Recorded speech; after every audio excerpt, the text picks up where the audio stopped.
Let's take a few minutes now and look at some of the more notable hurricanes that have made landfall in North America.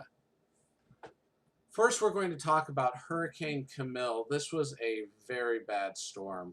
Hurricane Camille is the second had the second lowest pressure at landfall at 900 millibars.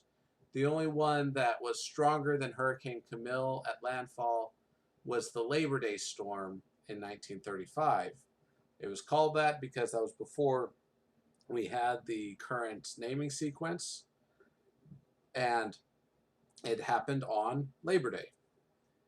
Now, this was a Labor Day storm of 1935, 892 millibars. It was pretty bad. Camille was devastating as well. Happened in 1969. So Camille was the second Category 5 hurricane on record that made landfall as a Category 5 hurricane. The third Category 5 hurricane was Hurricane Andrew. This was really bad. Hurricane Andrew was really interesting because it, first of all, came along just minding its own business as a tropical disturbance, tropical depression, didn't do much, became a tropical storm. Honestly, a lot of people were saying it's nothing to worry about. Even forecasters were saying, don't worry about Andrew, it'll be just fine. But then once it became a tropical storm, you can see it went from tropical storm to Category 1, Category 2, Category 3, Category 4, Category 5. Very fast. It very quickly jumped up to a Category 5. In fact, it was a category, went from tropical storm to Category 5 in 48 hours, which was insanely fast. Now, that was the record until Hurricane Patricia in 2015, when we reached Category 5, went from tropical storm to Category 5 in 24 hours. Either way, it was insane. Now, I want you to look at this picture of Andrew. Notice how tightly formed it is. Here is the island of Cuba and Hispaniola with Haiti and Dominican Republic there. And there's Florida right up here. Really, Andrew was not a large storm. In fact, if we look at the eye of the storm was not on the scale of cities, but on the scale of streets. It was that small and that compact. Well, it turns out that when you have rapid intensification like this, a fast-moving storm, then that doesn't give the time to build. So area-wise, the storm stays rather small.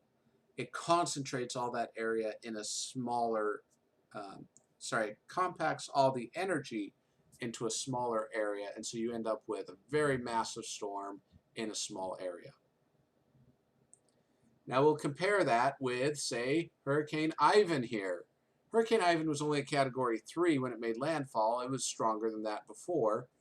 You can see from the chart here, it definitely reached Category 4, if not Category 5, long before it made landfall.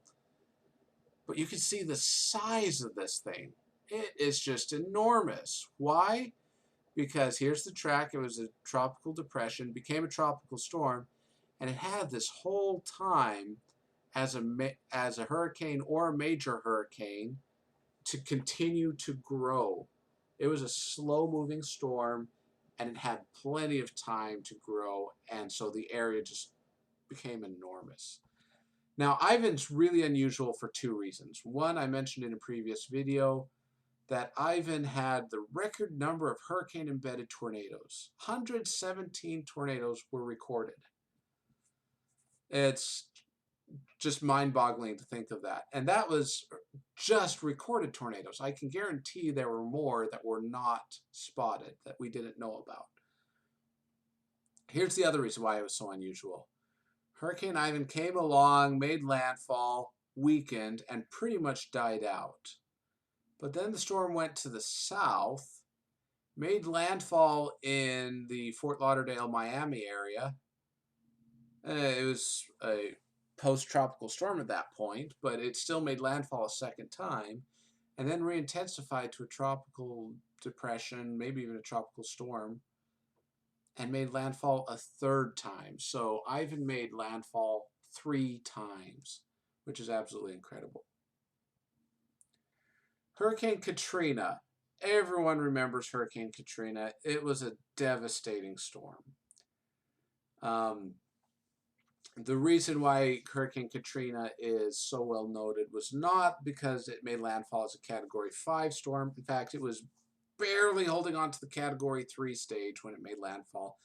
It was almost a Category 2 when it made landfall. But it was still bad enough and caused a lot of damage. And even New Orleans, where you had most of the damage, was even on the left side of the storm. But why was it so bad? It was because when it was a Category 5 storm, remember that the strongest side of the storm is the right side, and that's the side that's pushing the water forward. So as the storm moved up, it kept pushing the water up and up and up and directly into the delta of the Mississippi River. Well, we have dikes that help, but the dikes failed. And so all of the water that was being pushed by the hurricane pushed the dikes so hard they failed and came in, and they totally drowned the city out. $125 billion worth of damage. And it's 2020 now. 15 years later, they're still making repairs and trying to fix things up. It was a bad, bad storm. Similar to Hurricane Katrina was Hurricane Harvey. Hurricane Harvey tied Hurricane Katrina for the costliest storm. $125 billion worth of damage. August 25th of 2017. And it was a Category 4 at landfall. It was even stronger than Katrina at landfall. Harvey never did quite make it to the Category 5 stage, but it came quite close. There's a good picture of Harvey. Texas had some pretty nasty damage. Again, they are still building up from the impacts of Hurricane Harvey as well. It was pretty bad there. Hurricane Sandy was another really notable one. Hurricane Sandy spent most of its time, as you can see here, as a tropical storm, Category 1. It became a Category 3 as it hit Cuba, but then went back down to Category 2, Category 1, tropical storm 1, 2. It was really a quiet storm, all things considered. The problem with Sandy was not its strength, but its speed. It went slowly. It was so very slow that it had time to build and build and build. Here's Hurricane Sandy, and here's the state of Florida right here. Not very big. Sandy was just enormous. Remember Hurricane Andrew. Hurricane Andrew probably would have been about this size compared to Sandy. So huge difference in size because Sandy was moving slower, had more time to build. Now, the other reason why Hurricane Sandy was so well known was that after it came up here, made landfall in New Jersey, it merged with an upper level trough and became a mid-latitude cyclone. So you have all that strength from the hurricane mixed with a trough, giving you a really powerful mid-latitude cyclone, which we ended up calling Superstorm Sandy. Now, to date, Hurricane Sandy is the only hurricane that came with a blizzard warning. The last two storms I want to talk about, we'll talk about Hurricane Dorian. Dorian was bad for two reasons. One, it tied the Labor Day storm as the strongest hurricane on record in the Atlantic Basin.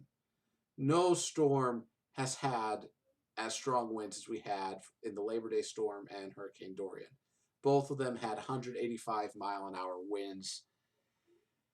And the thing that made it so bad was that it strengthened, and reached its peak right as it hit the Bahamas, right as it made landfall in the Bahamas.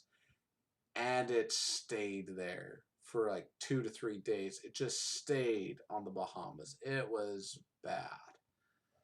Finally, it weakened, and the high pressure system here that was keeping it at bay, pushing it south, that high pressure weakened and allowed the storm to move to the north. And as it moved to the north, strengthened a bit, but then weakened before it made landfall in Cape Hatteras. Then it quickly dissipated after that. Finally, Hurricane Patricia. What a storm. Hurricane Patricia broke 3 records. First of all, it intensified from a tropical storm to a Category 5 in 24 hours, half the time that Hurricane Andrew did. Second of all, it had the lowest pressure of any storm in the Western Hemisphere. No storm has reached 879 millibars, but Patricia did. So Patricia has the record for the lowest pressure on record. Also, at landfall, Patricia had a whopping 200-mile-an-hour sustained winds at landfall. Pretty bad. But there's some interesting stuff with Patricia, too. Here's an interesting story made by a doctor in the area. He said that he was going around helping people out.